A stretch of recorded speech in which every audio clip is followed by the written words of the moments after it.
चुनरिया ललकी भावे।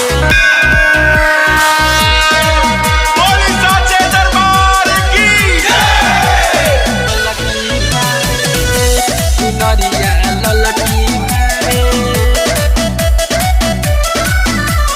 जाने संसार होवे सच्चा दरबार हो, दुआरा पाया के होला सपना साकार हो।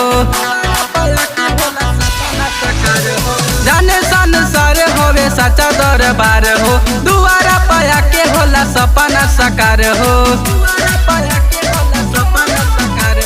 पूजे जे मन से माई चरनिया, बिना मांगे सब पावे। चुनरिया ललकी भावे, चुनरिया ललकी भावे।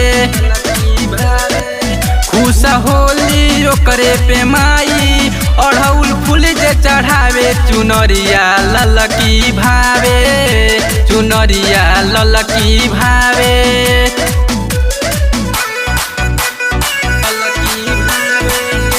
चुनरिया ललकी भावे।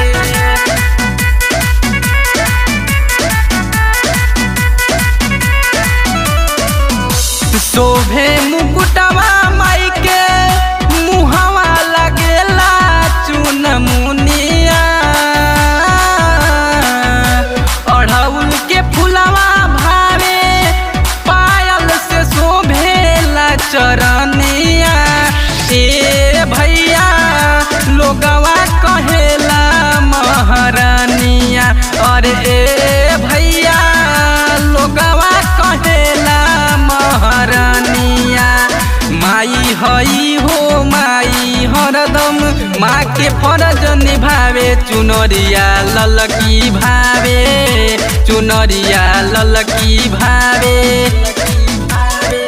खुश होली ओकरे पे माई, अढ़ौल फूल जे चढ़ावे। चुनरिया ललकी भावे, चुनरिया ललकी भावे।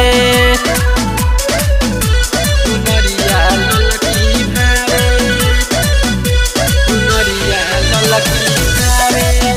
बोली साचे दरबार की। दुखिया के दुख बुझे मैया हमार शेरावाली हो।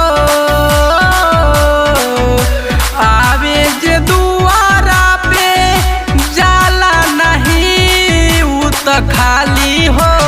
ए सोनू महिमा बहुत निराली हो, अरे सोनू महिमा बहुत निराली हो। झूमेले विजय धीरू धीरजवा, माई भजनिया गावे। चुनरिया ललकी भावे, चुनरिया ललकी भावे। खुश होली ओकरे पमाई, अढ़ौल फूल जे चढ़ावे। चुनरिया ललकी भावे, चुनरिया ललकी भावे।